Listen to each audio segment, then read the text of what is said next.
Hoy convoco a que construyamos el segundo piso de la transformación. Amigos, bienvenidos a una nueva transmisión más a su canal en el segundo piso. Servidor Irvin Rodríguez, transmitiéndoles desde el día de hoy. Nos encontramos en este viernes 8 de noviembre del 2024. Si nos estás viendo por primera vez, muchísimas gracias por tu tiempo y por tu espacio. Solamente pedimos el apoyo con la suscripción para que cada día podamos ser más en esta gran familia del segundo piso. Amigos, vámonos de lleno a la información. Pues todos sabemos lo que ocurrió el martes pasado en la Suprema Corte de Justicia de la Nación, en donde uno de estos 8 héroes simplemente se volvió el villano de la oposición, en donde vimos que ya se acabó simplemente todo este pataleo para poder frenar la reforma al Poder Judicial, aunque la vía, el cauce por parte de los amparos sigue todavía. Sabemos que esto, pues simplemente, ya no va a proceder. Sobre todo porque también ya está vigente la reforma a la que han denominado de supremacía constitucional, que simplemente era ampliar y darle más poder a la ley de amparo que se encontraba en el artículo 61 fracción 1, en donde comenta que no es posible el amparo ante una reforma constitucional. Se acabó.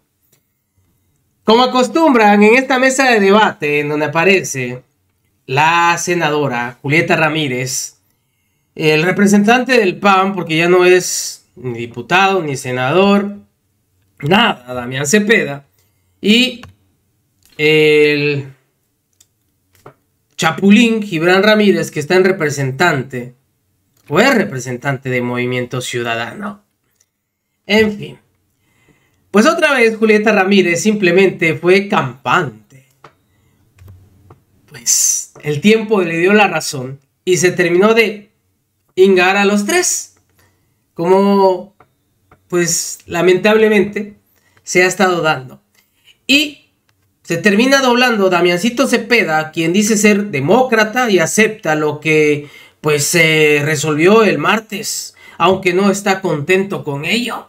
Luego quiso dar sus pataditas de ahogado con que pudieron haber aplicado pues el hecho de ir a votar con 6, aunque hubiera sido inmoral. Y ahí pues el otro desperdicio de asiento, Gibran Ramírez, lo mismo. Aunque luego Leo Zuckerman también salió a hablar, si le dijo, bueno, es que la corte le dio la razón a Julieta. Así que nos cingamos.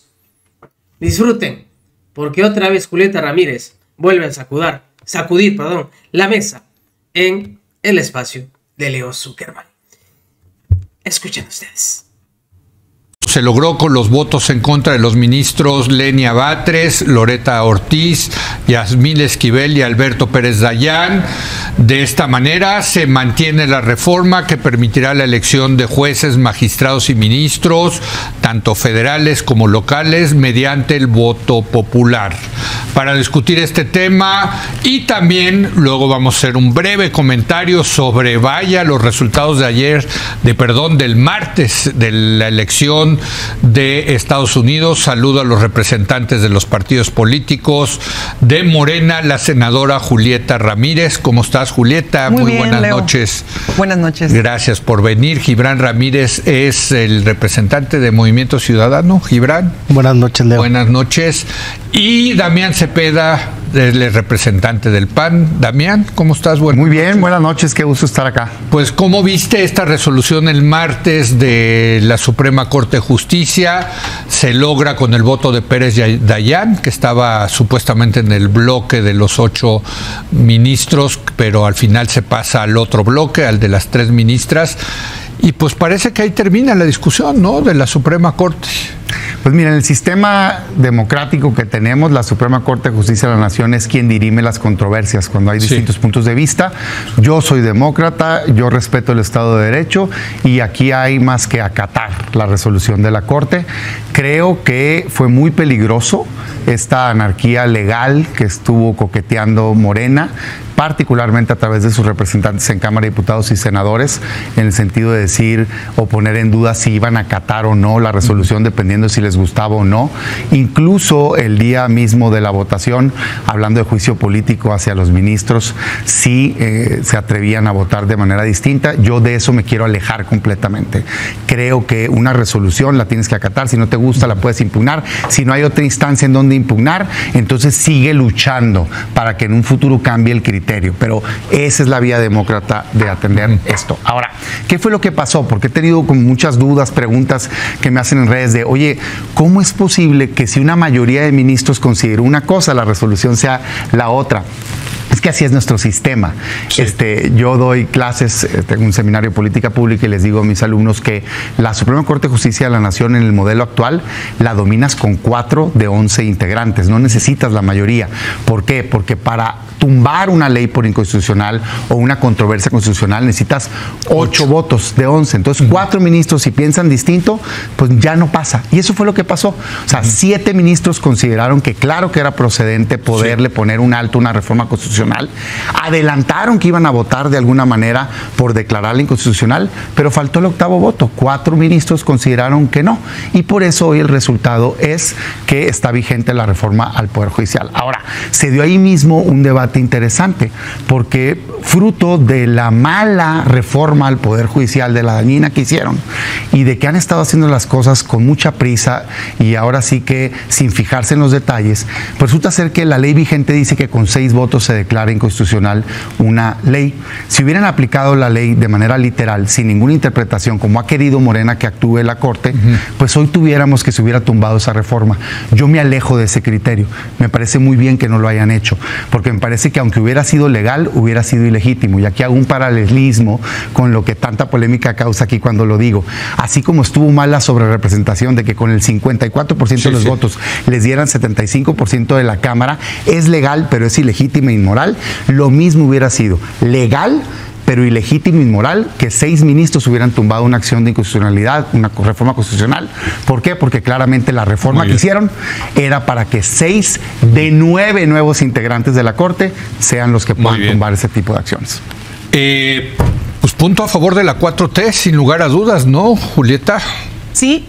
En realidad creo que lo que pasó el día de ayer en la sesión de la Corte nos confirma que no solamente teníamos la razón histórica de lo que defendíamos de la ilegalidad que planteaba el ministro con su proyecto, el ministro Alcántara Carrancá, sino que también teníamos la razón jurídica, porque a partir de lo que sucede el día de ayer queda evidente y claro que la Corte no tenía facultades para conocer de reformas a la Constitución.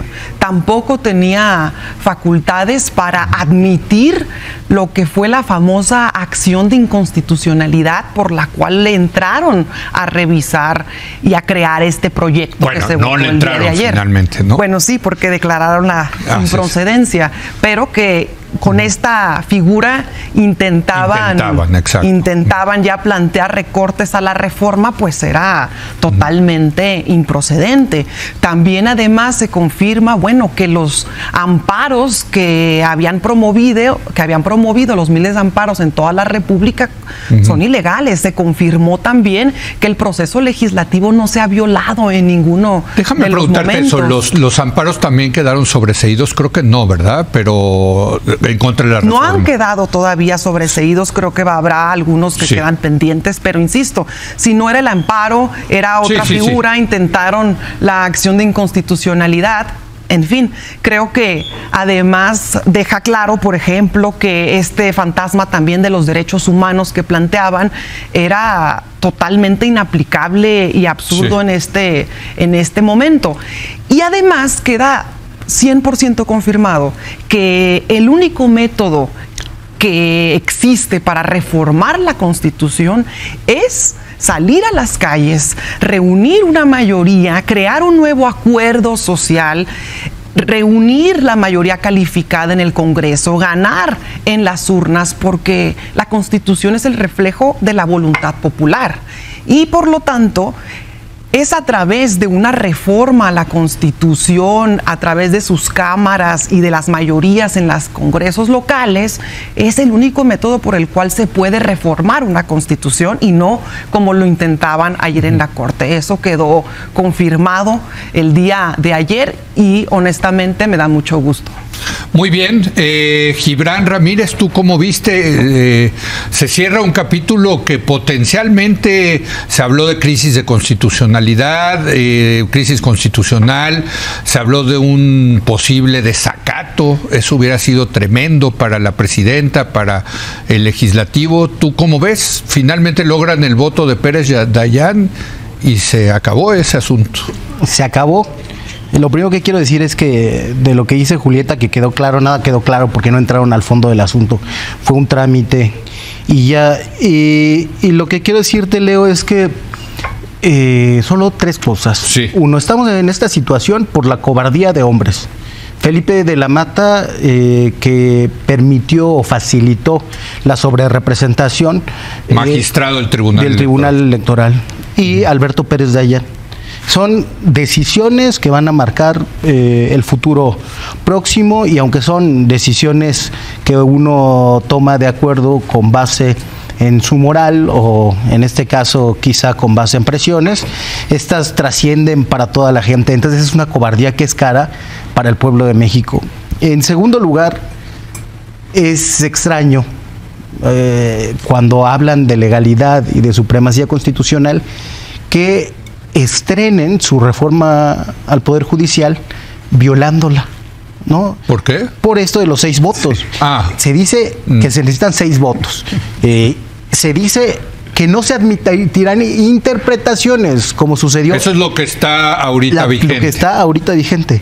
Que pero no se votó en la Corte cuál era si era la ley anterior o la ley nueva, ¿no? Sí, se tuvieron que poner de acuerdo con un cálculo eminentemente político del costo que les iba a significar tomar la literalidad del texto, aunque está la reforma. Esto es lo que destaca, es lo fodongos que son para legislar en la Consejería Jurídica de la Presidencia de la República. Se establece que se necesitarán 6 votos. Después, en los transitorios se pone que no se admitirán interpretaciones y que hay que apegarse a la literalidad. Eso estaba amarradísimo. Los ministros tenían todo para, con 6 votos, aprobar el proyecto de Alcántara, pero decidieron no hacerlo. La tercera cosa... ¿No hubiera sido estirar mucho la liga, Gibran? Sí, en un cálculo político, sí. Eso es lo que dice Damián, ¿no? Sí, que no hubiera sido legítimo, pero si se hubieran apegado a la letra de la Constitución, eso es lo que tenían que hacer. Pero es para una integración de 9 ministros, no para ahorita que son 11. A ver, quedó vigente la ley. Y eso podía ser. Pero está sujeto a interpretación y el que interpreta pues es la Corte. Que ya es un exceso. Claro, pero la misma reforma decía esto no está sujeto a interpretación. Pero es a partir de que haya una nueva integración. Eso no dice la reforma, Julieta. Claro que sí, es a partir de una nueva integración de las y los ministros, porque actualmente son 11, entonces la mayoría calificada es de 8. Cuando sea la nueva integración van a ser únicamente 9 ministros, por lo tanto serán 6. Entonces lo que querían hacer era con una corte que todavía no está establecida. La corte actual le da la razón a Julieta, por cierto. Sí, bueno, la corte actual hizo un cálculo político, pero la era político, estuvo en no generar un régimen de transición, que eso era ponerle atención a su propia reforma. Claro, déjame a ver, ligarlo a algo más. Yo, a ver, soy honesto, comparto que qué bueno que la Corte decidió no tumbarla con 6.